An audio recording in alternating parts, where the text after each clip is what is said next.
कल हमने RFQ request for quotation देखा था। हमने कोटेशन क्रिएट किया था, उसका प्राइस कंपैरिजन भी हमने किया। तो आज हम उसके रेफरेंस से परचेस ऑर्डर कैसे बनाएंगे वो देखना है। तो मैंने क्या कहा था, जब यहाँ पे वेंडर कोटेशन आ जाए उसके बाद हम क्या करते हैं, वेंडर सिलेक्शन करते हैं।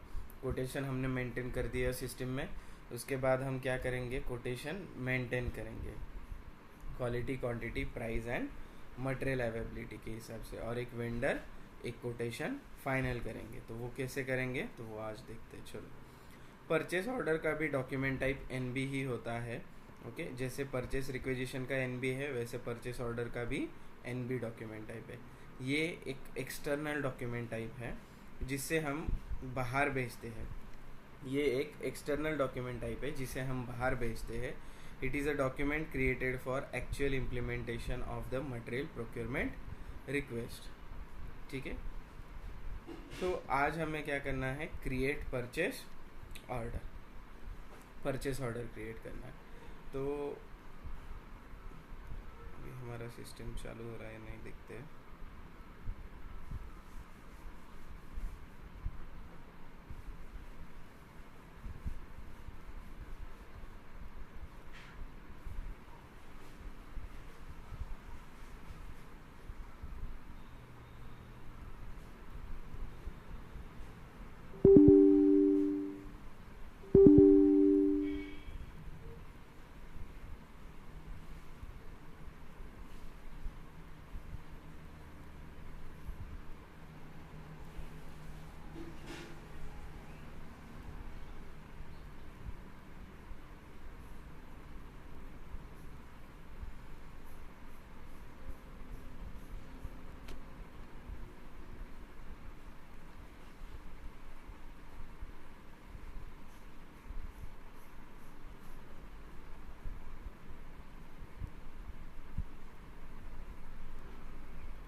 चलो स्टार्ट करते हैं। देखो, परचेज ऑर्डर का टी कोड है ME21N।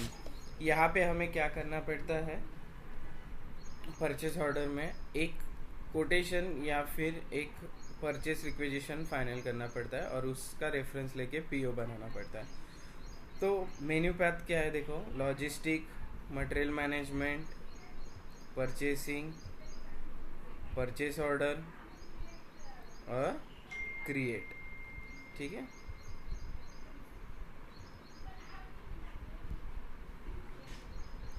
तो ये हो गया आपका परचेस ऑर्डर का विंडो ओपन।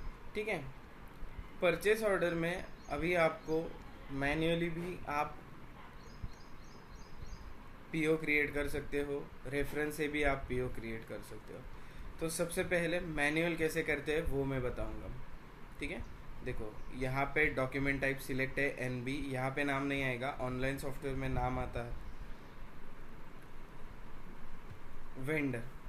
वेंडर है हमारा 706। ओके, वेंडर नंबर डाल दिया मैंने, एंटर कर दीजिए। उसके बाद यहाँ पे परचेसिंग ऑर्गेनाइजेशन, देखो मैंने कल कहा था कोई भी परचेज डॉक्यूमेंट 3 हिस्सों में बढ़ता है। देखो, header, item overview and item details. Header में क्या है, डॉक्यूमेंट टाइप है, वेंडर नंबर है एंड ऑर्गेनाइजेशन डेटा है। आपको टेक्स्ट डालना है तो आप यहाँ पे टेक्स्ट भी डाल सकते हो। तो अभी हम बेसिक डिटेल्स डाल देते हैं।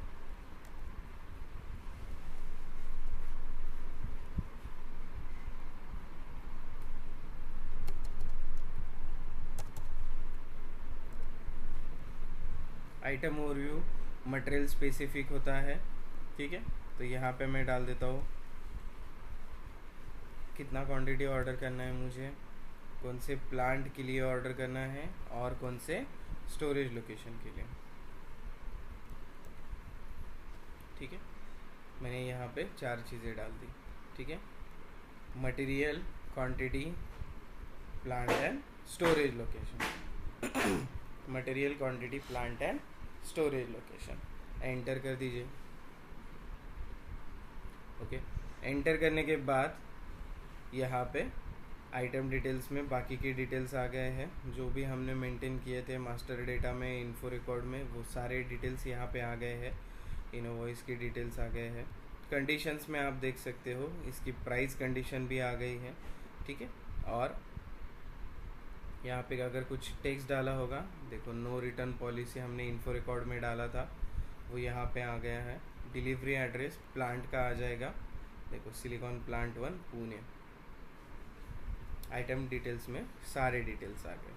तो कंडीशंस में क्या होता है, अगर ये वेंडर हमें किसी भी तरह का डिस्काउंट दे रहा है या फिर फ्रेट चार्जेस लगा रहा है, तो वो यहाँ पे हम ऐड कर सकते हैं। तो यहाँ पे हमें कितना पे करना है, उस वेंडर को कितना क्वांटिटी पे करना है, वो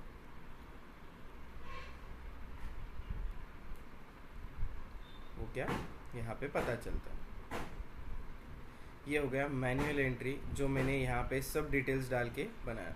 मैन्युअली मैंने 1 बाय 1 सारे जितने मैंडेटरी डिटेल्स थे वो डाल दिए, और ये हमारा हो गया परचेस ऑर्डर क्रिएट। यहाँ से आप प्रिंट प्रीव्यू कर सकते हो, प्रिंट निकाल सकते हो। देखो मिस्टर सुरोज सोनोने, ये हमारा वेंडर है, हमारे साइड से श्रावणी यहाँ पे परचेस ऑर्डर हैंडल कर रही है। डिलीवर कहाँ करना है, तो ये यहाँ पे एड्रेस आ गया। यहाँ पे टर्म्स ऑफ पेमेंट है, ठीक है, पेमेंट कैसे चाहिए, डिलीवरी डेट कब तक की चाहिए, वो यहाँ पे आ गया है। कौन सा मटेरियल कितनी क्वांटिटी ऑर्डर करना है, वो आ गया, ठीक है। ये बाकी के डिटेल्स नहीं आए, कुछ तो इसमें प्रॉब्लम है, बाकी के नीचे के प्राइस वगैरह के डिटेल्स नहीं आए। तो ये ऐसे आप प्रिंट कर सकते हो यहाँ से, ठीक है। तो ये हो गया आपका परचेस ऑर्डर, ये हो गया मैनुअल। अभी विथ रेफरेंस देखते हैं, फिर से टी कोड डालता हूँ मैं, ME21N। अगर आपको विथ रेफरेंस करना है तो यहाँ पे टी कोड डालने के बाद डॉक्यूमेंट ओवरव्यू ऑन, इस पर क्लिक करना है। उसके बाद यहाँ पे सिलेक्शन वेरिएंट करके ऑप्शन है, उस पर क्लिक करिए। और कौन से डॉक्यूमेंट का रेफरेंस लेना है आपको, RFQ का लेना है, परचेस रिक्वेजिशन का लेना है, कॉन्ट्रैक्ट का लेना है, शेड्यूलिंग का लेना है, वो डॉक्यूमेंट टाइप यहाँ पे सिलेक्ट करिए। मुझे कोटेशन का लेना है, और यहाँ पे डिटेल्स डाल दीजिए। तो यहाँ पे मैं डिटेल्स डाल देता हूँ, क्या मटेरियल नंबर था मेरा, प्लांट क्या था, स्टोरेज लोकेशन बराबर है, परचेसिंग ऑर्गेनाइजेशन,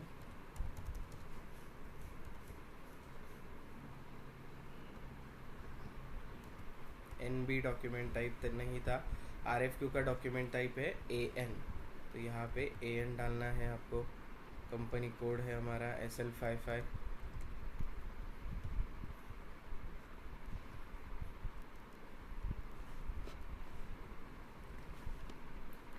देखो अभी यहाँ पे आपको फ्रॉम वेंडर टू वेंडर यहाँ पे मेंटेन करना है, लेकिन हमारा पहला वेंडर नंबर है 706, दूसरा है 707 और तीसरा है 711, तो बीच में बहुत गैप है ना। तो यहाँ पे मल्टीपल सिलेक्शन का एक ऑप्शन है, देखो यहाँ पे आप डायरेक्टली वो नंबर डाल सकते हो, ओके। देखो जो नंबर्स है वो मैंने डाल दिए, इसको एग्जीक्यूट करो और इस पूरे डेटा को एग्जीक्यूट करो। देखो मैंने क्या कर दिया, यहाँ पे RFQ का डॉक्यूमेंट टाइप ले लिया, सिलेक्शन वेरिएंट पे गए हम, जिस डॉक्यूमेंट टाइप का रेफरेंस लेना है आपको उस डॉक्यूमेंट टाइप को सिलेक्ट करिए। आपके मटेरियल के डिटेल्स यहाँ पे चेक करिए, ठीक है, प्लांट, स्टोरेज, लोकेशन। ये परचेज ग्रुप भी गलत रहा ना, फिर भी नंबर नहीं आएगा, ये सारे डिटेल्स सही होने चाहिए। देखो AN डॉक्यूमेंट टाइप है, कंपनी कोड आ गया, वेंडर नंबर आ गया, सब डिटेल्स आ गए बराबर से, देख लीजिए। मल्टीपल सिलेक्शन में मैं वेंडर नंबर डाल देता हूँ, ओके, और इसको एग्जीक्यूट करिए। ठीक है, कुछ तो गलत हो रहा है, एक मिनट देखते हैं हम।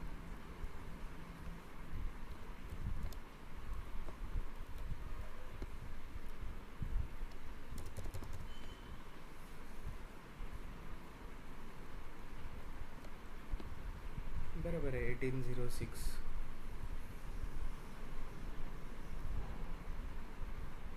Request for quotation 1806 SLP1 SL01 SLPO S55 AN हमारा RFQ का डॉक्यूमेंट टाइप है, कंपनी कोड भी बराबर है, ये भी है, सही है सब। तो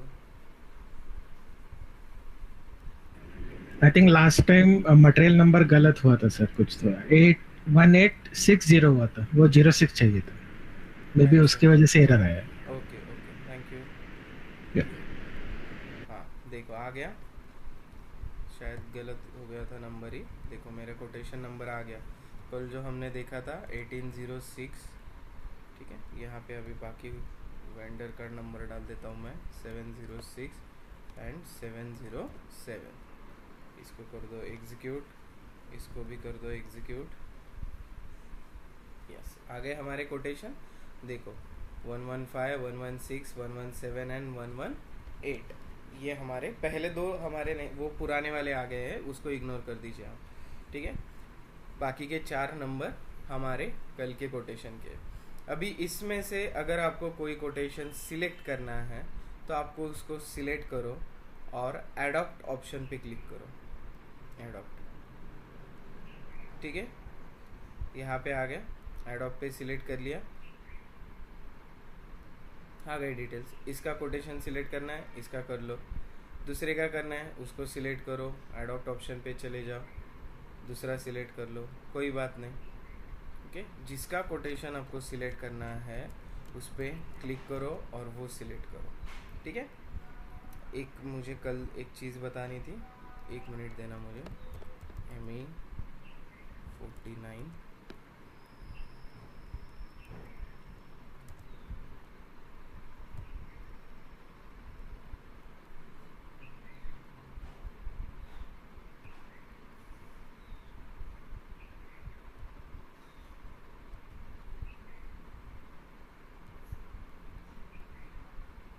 इसको मैं रिजेक्ट करता हूँ, 711 का कोटेशन मैं रिजेक्ट करता हूँ। ठीक है, तो रिजेक्ट करने के बाद देखो यहाँ पे कैसे वार्निंग मैसेज आता है। ये टी कोड फिर से डालना पड़ेगा मुझे, थोड़ा ऑफलाइन में अपडेट होने में टाइम लगता है। ओके, डॉक्यूमेंट ओवरव्यू ऑन करिए, सिलेक्शन वेरिएंट करके लेफ्ट साइड से पहला आइकॉन है, कौन सा डॉक्यूमेंट का रेफरेंस लेना है वो डॉक्यूमेंट सिलेक्ट करिए। बाकी details, vendor number, material number and organisation data check करना है आपको। ओके,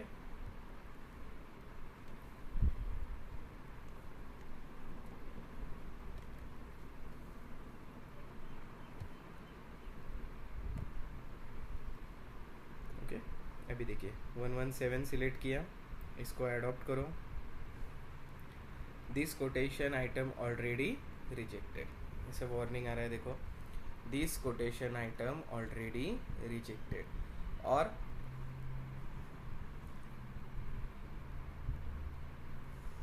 ये कोटेशन ऑलरेडी रिजेक्टेड है। अगर फिर भी आपको इसको ऑर्डर देना है तो पहले रिजेक्शन मार्क हटाओ, देन इसको ऑर्डर दे दो। अभी ये हो गया थोड़ा लंबा प्रोसेस रेफरेंस लेने का।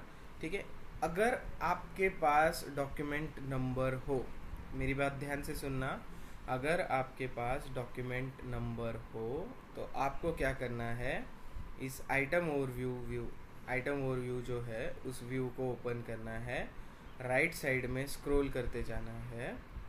ठीक है, राइट साइड में स्क्रॉल करते जाओ और यहाँ पे देखो purchase requisition, outline agreement, contract, RFQ, info record, सारे नंबर्स डॉक्यूमेंट के कॉलम्स हैं, यहाँ पे आप नंबर्स डाल सकते हो। देखो हमने एक कोटेशन परचेस रिक्वेजिशन बनाया था, उसका नंबर था 15, अभी उसका 15 ही नंबर आया, डॉक्यूमेंट नंबर आया था 15, तो वो यहाँ पे अगर मैं डाल दूँ, ठीक है, बाकी डिटेल्स नहीं आए, ठीक है, शायद गलत है वो, 15 ही था शायद, मुझे याद है तब तो वो आप यहाँ पे डाल सकते हो। दूसरी चीज़, आप यहाँ पे सीधे आपके पास नंबर हो तो आप डाल सकते हो, देखो 117 118 ऐसे नंबर्स यहाँ पे डाल सकते हो, आपके यहाँ पे डिटेल्स आ जाएंगे। ठीक है।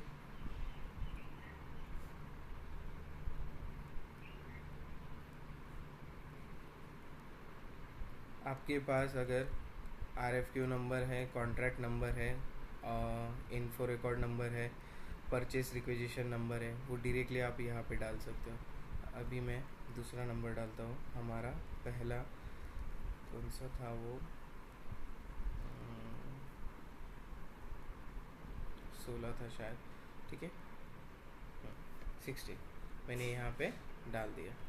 अभी एक चीज़ ध्यान से देखना, देखो परचेस रिक्वेजिशन का नंबर आ गया। कैसे आ गया? सबसे पहले हमने परचेस रिक्वेजिशन बनाया, उसका रेफरेंस लेके RFQ बना, और RFQ के रेफरेंस से अभी हम PO बना रहे, इसीलिए यहाँ पे परचेस रिक्वेजिशन का भी नंबर आ गया है।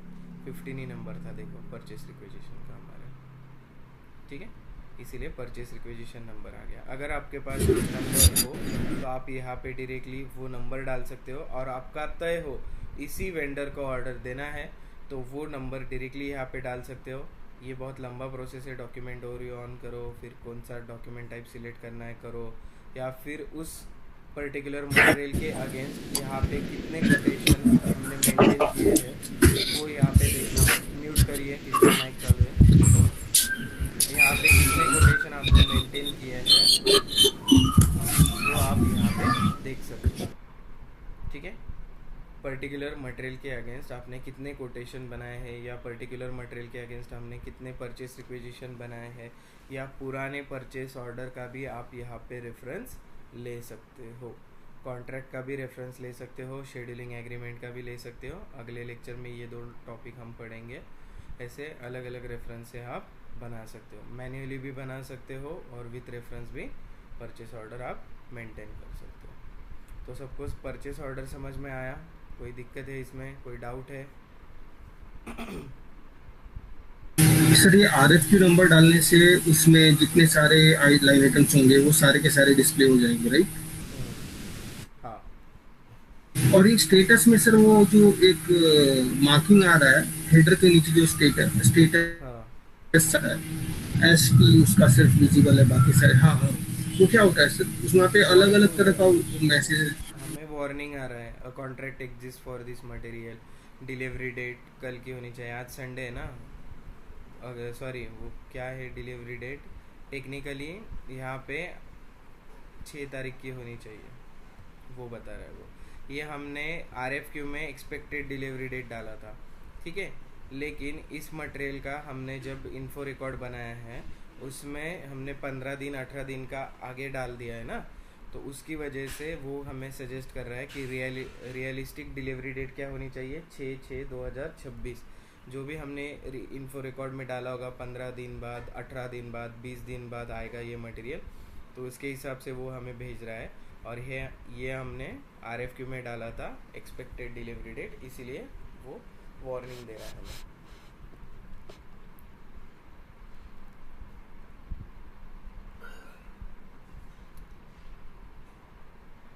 बाकी किसी को कोई डाउट है? सबको क्लियर है?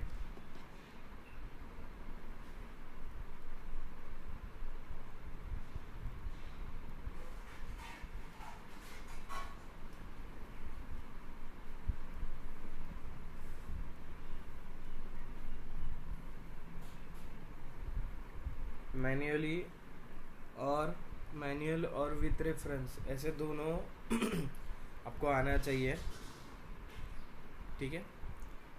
अभी ये सब सही है तो यहाँ पे चेक करके एक ऑप्शन है, वहाँ पे चेक करते हैं। नो सर आपकी आवाज ब्रेक हो रही है, शायद मेरे साथ हो रही है, सबके साथ हो रही है। मेरी आवाज़ ब्रेक हो रही है?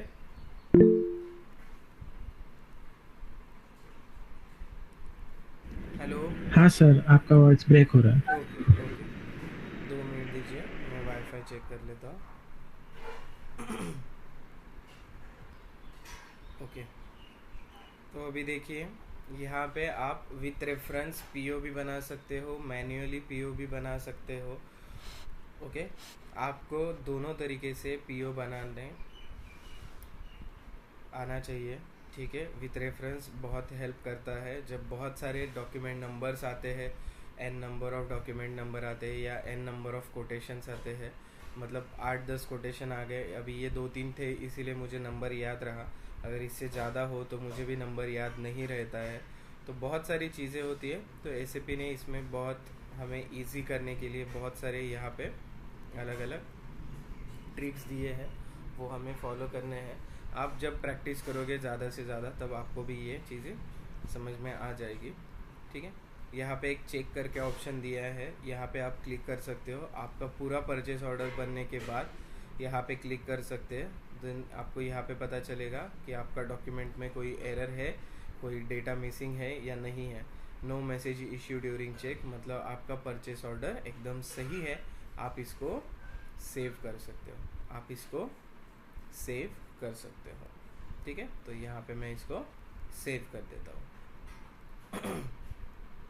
मुझे ये परचेस इस वेंडर को ऑर्डर देना है, ये मैंने सेव कर दिया। इसका एक नंबर आ गया, इसको परचेस ऑर्डर नंबर बोलेंगे हम। इसको हमने कॉपी कर लिया, आपको ये कॉपी करना है। सब लोग यहाँ पे एक्सेल फाइल बनाओ शुरू से।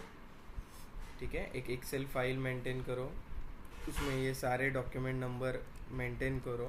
कंपनी में भी आपको ऐसे ही काम करना पड़ता है। परचेस ऑर्डर यहाँ पे क्रिएट हो गया। अगर अभी उसमें कोई चेंजेस करने हो तो आप चेंज ऑप्शन में जा सकते हो, और चेंज ऑप्शन में देखो ये किसी और का ही परचेस ऑर्डर ओपन है। मैंने कल भी बताया था परचेस रिक्वेजिशन के वक्त अगर यहाँ पे कोई दूसरा परचेस रिक्वेजिशन या परचेस ऑर्डर ओपन है तो आपको क्या करना है, यहाँ पे एक अदर परचेस ऑर्डर करके आइकॉन आता है, उस पर क्लिक करिए। आपका PO नंबर यहाँ पे एंटर करिए, एंटर। आपका परचेस ऑर्डर यहाँ पे दिख जाएगा। इसमें जो भी चेंजेस करने हो आप कर सकते हो। ओनली जो वाइट फील्ड्स है, जितने भी वाइट फील्ड्स है उतना ही डेटा आप चेंज कर सकते हो। जो ग्रे आउट है वो डेटा आप चेंज नहीं कर सकते। ठीक है, जो भी चेंजेस हो यहाँ पे कर देना एंड देन सेव करना। चेंजेस करने के बाद सेव करना मत भूलना। और डिस्प्ले में क्या होगा, ओनली डिस्प्ले। डिस्प्ले में क्या होगा, ओनली डिस्प्ले। तो इस तरीके से आप परचेस ऑर्डर क्रिएट कर सकते हो।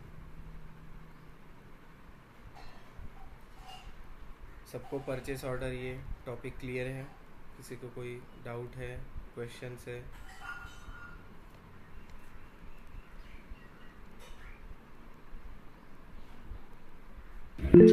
No sir, we are good. Okay, किसी ने हैंड रेज किया क्या? पूछ सकते हो आप।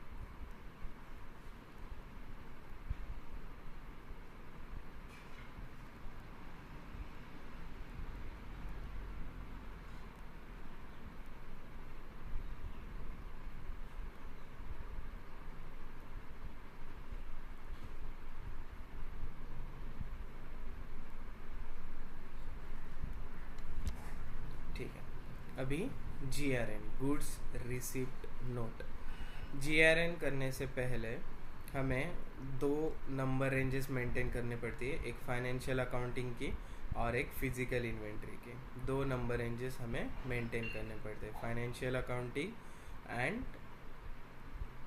Physical inventory. ठीक है, तो सबसे पहले हम जाएंगे FBN1 में। अभी देखिए, सिस्टम ने हमें सजेस्ट किया है कि आप गुड्स रिसिप्ट कर रहे हो तो आपको इंटरवल नंबर 50 मेंटेन करना है। कहाँ पे और कैसे मैं बताता हूँ। FBN1 में अभी ये जो हमने कंपनी कोड लिया है इसके लिए ऑलरेडी मेंटेन है। FBN1 में जाना है आपको, यहाँ पे आपको कंपनी कोड डालना है। मैं डाल देता हूँ SL55।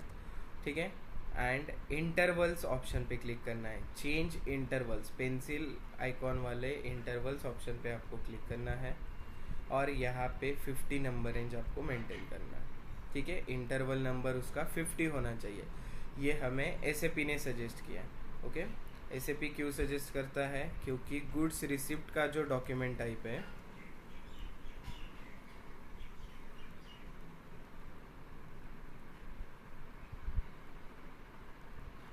गुड्स रिसिप्ट का जो डॉक्यूमेंट टाइप है WE, उसको 50 नंबर ही असाइन है। देखो, गुड्स रिसिप्ट का जो डॉक्यूमेंट टाइप है उसको 50 नंबर असाइन है, ये बाय डिफ़ॉल्ट होता है सिस्टम में। और गुड्स इशू का जो डॉक्यूमेंट टाइप होता है उसको 49 नंबर असाइन होता है, 49। इसीलिए जब भी आप नंबर रेंज मेंटेन करोगे तो आपको 50 करना है, जब भी आप गुड्स इशू का मेंटेन करोगे तो आपको 49 नंबर का इंटरवल यहाँ पे मेंटेन करना है। ये चीज़ सबको क्लियर हो गई? मैंने जो अभी कहा ये सबको क्लियर है? Yes sir. तो एक क्वेरी, गुड रिसीट और गुड्स इश्यू में डिफरेंस क्या है, मेन डिफरेंस? गुड्स रिसिप्ट में मटेरियल रिसीव होता है। हाँ, एक शॉर्टकट है, आप ऐसे याद रखना, गुड्स रिसिप्ट मतलब मटेरियल प्लस होता है, इन्वेंट्री प्लस होती है। गुड्स इशू मतलब इन्वेंट्री माइनस होती है। देखो यहाँ पे लिखा है मैंने, गुड्स रिसिप्ट मतलब रिसीव हुआ ऐसे समझना है, इन्वेंट्री प्लस होती है। और गुड्स इशू मतलब इन्वेंट्री माइनस। जब वेंडर आपको मटेरियल भेजेगा तब यहाँ पे गुड्स रिसीव होगा, मतलब आपकी पहली वाली इन्वेंट्री में 100 क्वांटिटीज़ थी, अब वो जाके 200 हो गई है। ओके, ये हो गया गुड्स रिसिप्ट। गुड्स इशू मतलब हम प्रोडक्शन टीम को मटेरियल इशू करते हैं, मतलब हम उनको दे देते हैं, मतलब हमारे इन्वेंट्री से क्या होता है, मटेरियल माइनस होता है। तो यहाँ पे हो जाएगा 150 क्वांटिटी अगर हमने उनको इशू कर दिया तो माइनस। तो गुड्स इशू मतलब मटेरियल माइनस होता है, इन्वेंट्री माइनस होती है। गुड्स रिसिप्ट मतलब इन्वेंट्री प्लस होती है। ठीक है, ओके सर, गुड। और किसी को कोई सवाल है? ये 49 और 50 कहाँ से आई, ये समझ में आया आपको?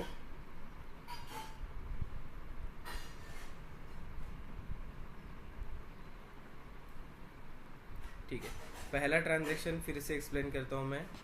FBN1 वाले ट्रांजैक्शन में जाना है, यहाँ पे कंपनी कोड डालना है आपको, देन पेंसिल आइकॉन, इंटरवल्स, और यहाँ पे ब्लैंक होगा आपके, यहाँ पे ब्लैंक होगा आपके स्क्रीन पे, यहाँ ब्लैंक होगा। इंसर्ट इंटरवल यहाँ पे ऑप्शन है 50। ऑनलाइन सॉफ्टवेयर में ड्रॉप डाउन से नंबर रेंज नहीं आएगी, ईयर डालना है 2026। ऑनलाइन सॉफ्टवेयर में ड्रॉप डाउन में नंबर रेंज नहीं आएगी, आपको डायरेक्टली यहाँ पे 1 to 1000 ऐसे नंबर रेंज खुद से ले लेना है। ऑनलाइन सॉफ्टवेयर में ड्रॉप डाउन नहीं आएगा और ऑफलाइन में आ जाएगा, लेकिन 1 to ऐसे 9999 आ जाएगा। ड्रॉप डाउन में ऐसे 9999 आ जाएगा। आपको इसको हटा के 1000 ले लेना है, इतना काफ़ी है, और इसको एंटर कर देना है और सेव कर देना है। ओके, फिर आपका ऐसे 1 to 1000 नंबर रेंज क्रिएट हो जाएगा। 99 मत लेना यहाँ पे, क्योंकि और 2-3 नंबर रेंजेस आपको क्रिएट करनी। 49 के बाद 51 भी करना है हमें क्रिएट इनवॉइस वेरिफिकेशन का, वो भी अभी बाकी है। ठीक है, तो यहाँ पे 1 to 1000 ही लेना और एंटर सेव करना मत भूलना। ये हो गया पहला नंबर रेंज हमारा अकाउंटिंग डॉक्यूमेंट्स का। ठीक है, दूसरा नंबर रेंज है OMBT डॉक्यूमेंट टाइप का। OMBT जो मैंने डॉक्यूमेंट टाइप आपको यहाँ पे दिखाया, जैसे PR का डॉक्यूमेंट टाइप है NB, RFQ का AN है, PO का NB है, वैसे ही यहाँ पे गुड्स रिसिप्ट का डॉक्यूमेंट टाइप है WE, गुड्स इशू का है WA, और इन्वेंट्री का है WI। मैंने आपको यहाँ पे दिखाए भी थे। WI कहाँ पे गया, देखो, इन्वेंट्री का है WI, WE, WA। ठीक है,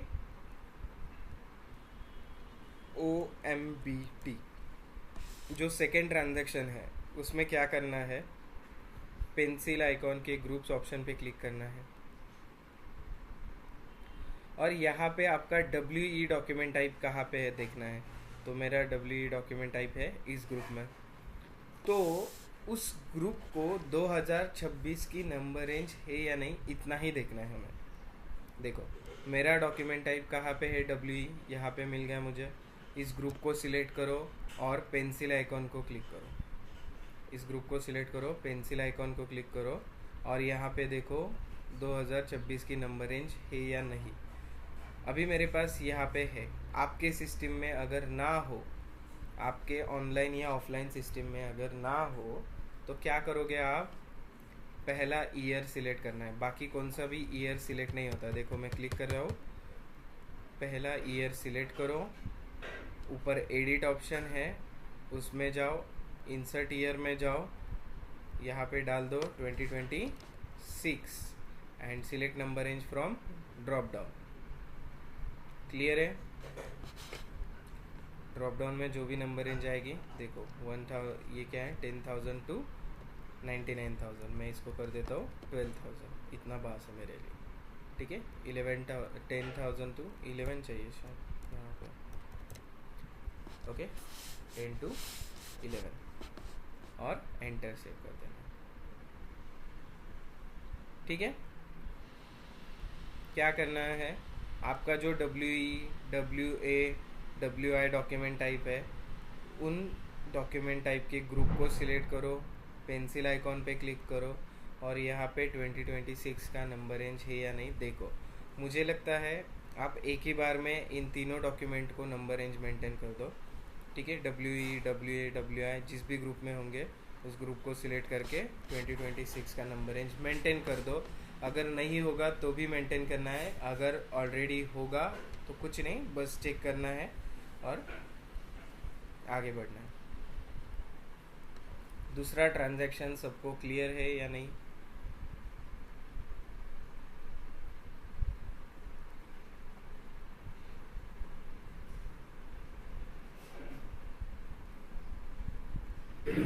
यस सर। किसी को कोई सवाल है दूसरे ट्रांजैक्शन में? कोई दिक्कत है?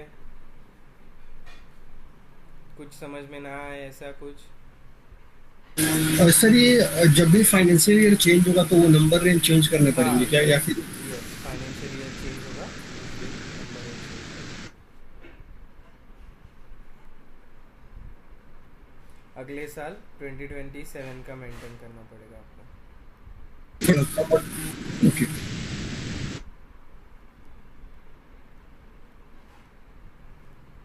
अगर मैं अगले साल चेंज ही नहीं करता हूँ तो वो एंट्री नहीं होगी, राइट? हाँ, डॉक्यूमेंट सेव नहीं होगा हमारा, GRN सेव नहीं होगा। ठीक है, चलो। तो इसमें वो ऐसा नहीं है ना ओवरलूप जैसा, जैसे हमने मटेरियल और वेंडर कोड में था वो, कि जैसे हमने यहाँ पे तीन चीजें देखी, receipt, goods receipt, goods issue, तो दोनों के सीरियल नंबर एक हो सकते हैं, राइट? नहीं, नंबर रेंज के क्या? हाँ, नंबर रेंज का सेकेंड ट्रांजैक्शन में या फर्स्ट? दोनों में से कोई, जैसे WE और WA हमने देखा ना कि आपने नहीं, बताया कि सीरियल नंबर किसमें सेव हो सकते हैं, फर्स्ट ट्रांजैक्शन में या सेकेंड ट्रांजैक्शन में? फर्स्ट में तो नहीं नहीं हो नहीं, सकता। दोनों ओवरलूप नहीं करेगा। मैं नहीं नहीं नहीं। ओके, अच्छा, वो मैं एक क्या ग्रुप पूछ रहा हूँ में, सर, एक ग्रुप में रहा तो ओवरलैप नहीं होगा, ऐसे पूछ रहे हो ना? नहीं नहीं, एक ग्रुप में नहीं, अलग अलग ग्रुप में। हाँ, कोई टेंशन नहीं, अलग ग्रुप ठीक है, में समझ रहा गया। तो भी ओवरलैप नहीं होता है, ओके एक ग्रुप में रहा तो भी ओवरलैप नहीं होता है।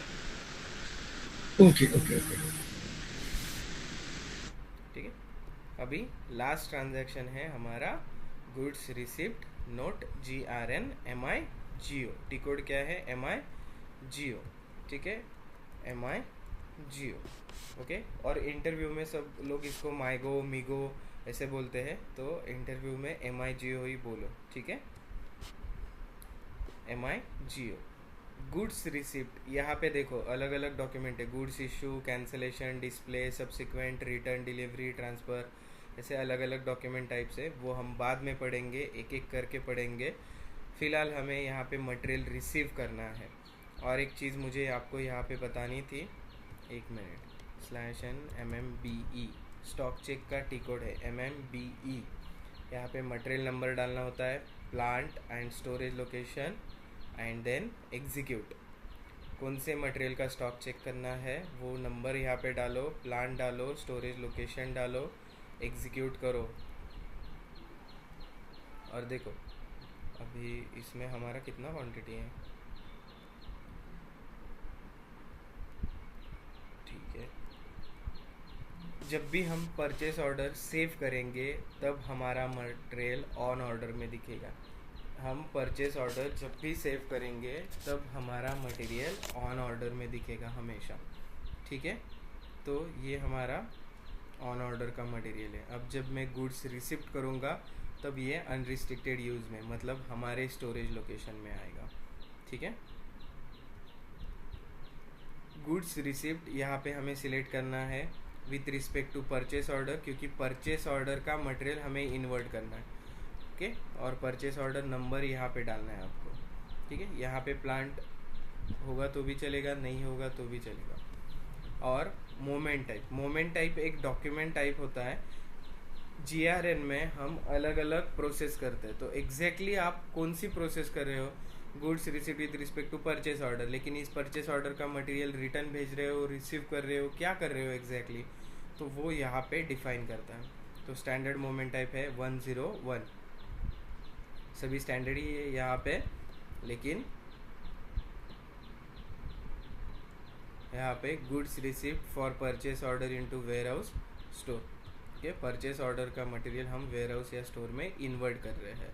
अलग अलग मोमेंट टाइप होते हैं, 3 डिजिट की होती है यहाँ पे। एंटर कर दो यहाँ पे।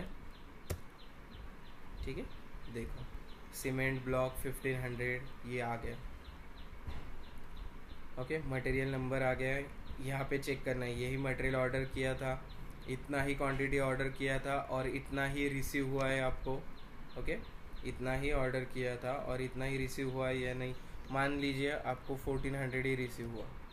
ठीक है, 1400 रिसीव हुआ तो इसको 1400 कर देना। जितना आपको रिसीव हुआ उतना ही यहाँ पे आपको काउंट कर डालना है। देखो यहाँ पे भी मैंने बताया था कल के लेक्चर में, ट्रक आने के बाद उन्होंने अनलोड कर दिया, चेक किया, फिर सिस्टम में एंट्री कर रहे, वैसे ही आपको करना पड़ता है यहाँ पे।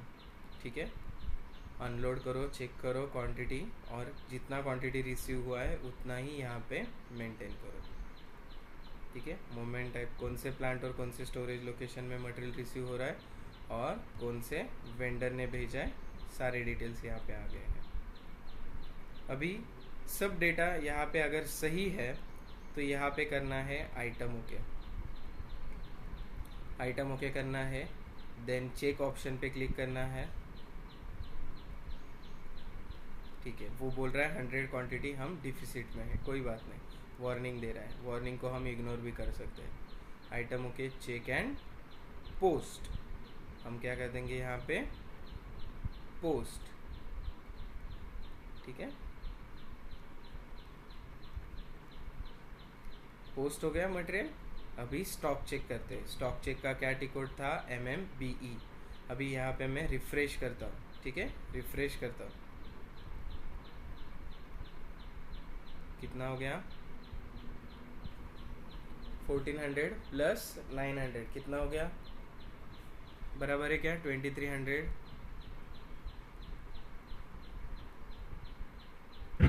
Yes sir. ओके, अभी देखिए जब वो 100 क्वांटिटीज वो लोग वापस भेजेंगे आपको, तभी आपको वही परचेस ऑर्डर नंबर चाहिए होगा। जब बची हुई 100 क्वांटिटीज़ वो आपको वापस भेजेंगे तब वही परचेस ऑर्डर से के रेफरेंस से ही आप मटेरियल इन्वर्ट कर सकते हो, मटेरियल रिसीव कर सकते हो। अदरवाइज़ आपका पास नंबर नहीं हो तो आपको मैन्युअल एंट्री करनी पड़ेगी, लेकिन उस परचेस ऑर्डर का हिसाब होना चाहिए, उस परचेस ऑर्डर का ही रेफरेंस आपको लेना पड़ेगा। और दूसरी चीज़, GRN होने के बाद अगर आप ME22N करते हो change PO, ME22N change PO करते हो तो यहाँ पे आइटम डिटेल्स में एक नया कॉलम ऐड हो जाता है। वो GRN के बाद ही ऐड होता है, परचेस ऑर्डर हिस्ट्री। कंडीशंस के साइड में एक नया ऑप्शन यहाँ पे ऐड होता है। कब होता है, GRN के बाद। देखो हमने ये मटेरियल, ये पूरा परचेस ऑर्डर है और WE डॉक्यूमेंट टाइप है, तो मुझे क्या पता चलेगा WE से मैंने क्या किया है, आउटवर्ड किया है या इनवर्ड किया है, इन्वर्ट किया। तो ये डॉक्यूमेंट टाइप यहाँ पे बताता है, मोमेंट टाइप से भी पता चलता है हमें। और ये देखो ये मटेरियल डॉक्यूमेंट नंबर यहाँ पे आ गया है। ठीक है, ये मटेरियल डॉक्यूमेंट नंबर यहाँ पे आ गया है, इससे हमें पता चलता है कि हमने 1400 क्वांटिटी रिसीव की। टोटल कितना था 1500, उसमें से हमने कितना कर लिया 1400, उसका 7 लाख ठीक है। अभी देखिए अगर हमें वो बची हुई 100 क्वांटिटीज़ उन्होंने 5-6 दिन बाद भेज दी तो हमें वही पीओ नंबर यहाँ पे डालना है, एंटर करना है। देखो सिस्टम को खुद ब खुद पता चलता है कि 100 क्वांटिटी ही इसमें बचा है, तो ऑटोमेटिकली सिस्टम प्लस माइनस कर देता है उसमें से। और यहाँ पे देखेंगे आप ऑप्शन में, देखो क्वांटिटी ऑर्डर कितना था, क्वांटिटी ऑर्डर 1500, रिसीव कितना हुआ है अब तक 1400, बचा कितना 100, देन आइटम ओके ठीक है, चेक। हाँ ये परचेस ऑर्डर यहाँ पे ओपन है ना, इसीलिए वो एरर दे रहा है, इसको क्लोज करना पड़ेगा। Item okay, document is okay. पहले वो वार्निंग दे रहा था ना, इसीलिए ये मैसेज नहीं है। चेक के बाद हमेशा ये मैसेज आता है, document is okay and post. ठीक है, पोस्ट हो गया। अभी ME22 एन करते हैं या फिर स्टॉक देखते हैं। चलो स्टॉक देखते हैं, इसको एग्जीक्यूट करता हूँ मैं। MMBE मटेरियल नंबर डाल दिया, plant storage location, stock check का टी कोड है MMBE। एग्जीक्यूट कर दो, देखो 2400 हो गया, हमारा पूरा स्टॉक यहाँ पे आ गया है। अभी हम यहाँ पे ME22 एन करेंगे। देखो 2 बार हमने मटेरियल रिसीव किया, पहले 1400, उसके बाद 100 क्वांटिटीज़, उसका कितना होता है वो यहाँ पे लिख के आए। क्लियर है सबको?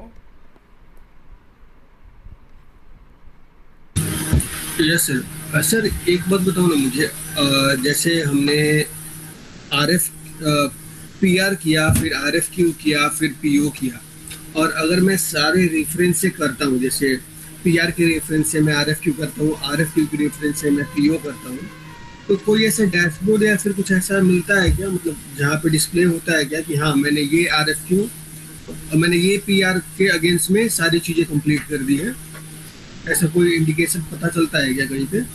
हाँ वो भी है, आता है इसमें, लेकिन अभी इसमें वर्क नहीं करता है वो। और वो सेल्स साइड से भी आता है और MM साइड से भी होता है वो। और दूसरी चीज़ उसमें पूरा दिखता है कि PR के रेफरेंस से हमने क्या क्या बनाया, PR से PO, PR से RFQ, RFQ से PO, PO से GRF, वो भी हमें दिखता है यहाँ पे।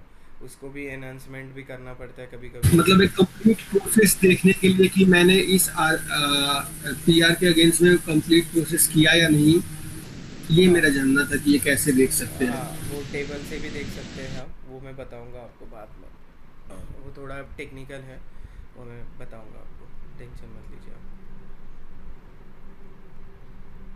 वो टेबल से भी देख सकते हैं हम, और उसका एक है एनहांसमेंट भी कर सकते हैं। उसके लिए एक मतलब मैं अभी कभी आपको सेल्स का भी दिखाऊंगा, वैसे ही दिखता है वो एनहांसमेंट करके। ठीक है, बाकी सब लोगों को ये क्लियर है? Yes sir. Yes sir. Okay, अभी मैं बहुत इम्पोर्टेंट चीज़ बताने जा रहा हूँ, सब लोग ध्यान से देखेंगे। ओके, यहाँ पे गुड्स रिसिप्ट के जगह पे मैं यहाँ पे डिस्प्ले करता हूँ। ठीक है, एंटर करते हैं डॉक्यूमेंट इन्फो, FI डॉक्यूमेंट्स, यहाँ पे देखो GL अकाउंट ट्रिगर हुआ है, देखो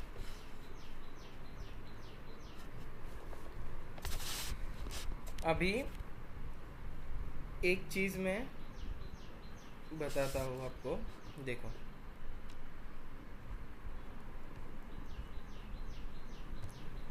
1806 ये मटेरियल का मैंने इन्फो रिकॉर्ड बनाया था 500 रुपीज़ का, लेकिन जब मैंने कोटेशन बनाया तब मैंने प्राइस डाला 560। IR मतलब इन्फो रिकॉर्ड, यहाँ पे मैं RFQ लिखता हूँ। ठीक है तो यहाँ पे देखो सिस्टम ने क्या किया है, इन्वेंट्री रॉ मटेरियल की इस जीएल अकाउंट में इन्वेंट्री रॉ मटेरियल में एक एंट्री ट्रिगर हुई है 50,000 की, ठीक है। टोटल हमें कितने अमाउंट का मटेरियल रिसीव हुआ, 56 का, वो भी माइनस है क्योंकि हमें ये पे करना है। और लॉस प्राइस वेरिएंस 6,000 का हमारा प्राइस वेरिएंस है, प्राइस डिफरेंस है, ओके। इस कोटेशन की वजह से हमारा 6,000 प्राइस बढ़ गया। इन्फो रिकॉर्ड में क्या था 500, उसका अलग से हिसाब आया है अलग जीएल अकाउंट में। ये सबको समझ में आया?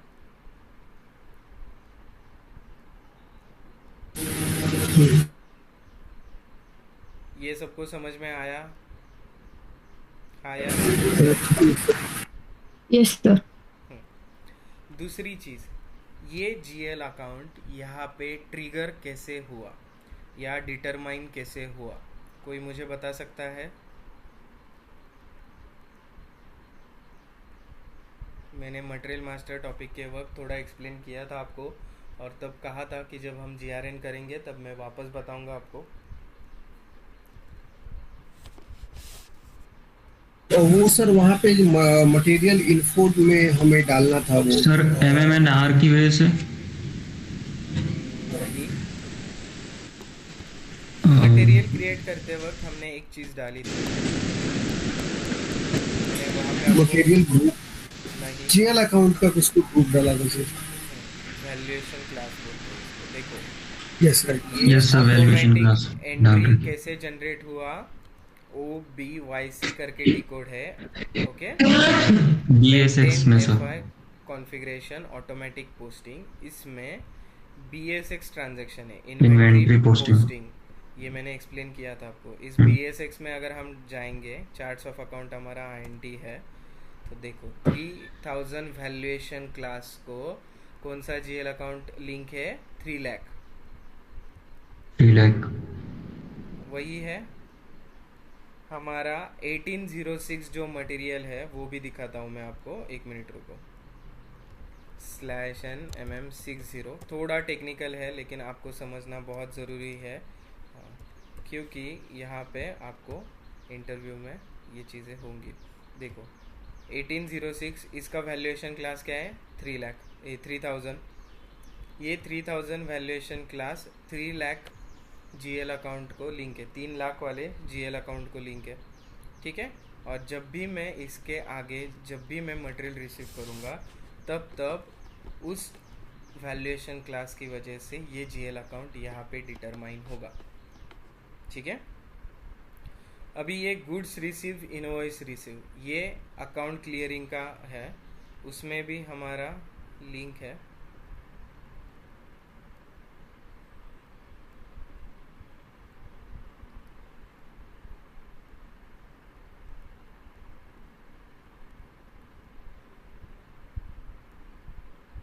WRX देखो 191100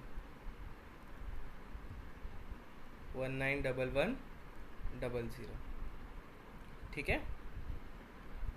इस जीएल अकाउंट से पैसे जाएंगे, इस जीएल अकाउंट में टोटल हिसाब आएगा गुड्स रिसीव, इनवॉइस रिसीव का। और यहाँ पे लॉस का भी था, गेन एंड लॉस ये नहीं है,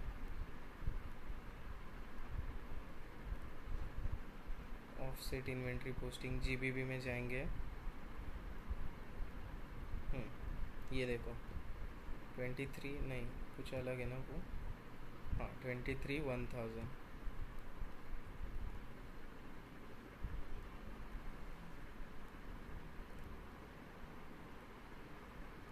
ये वाला नहीं है।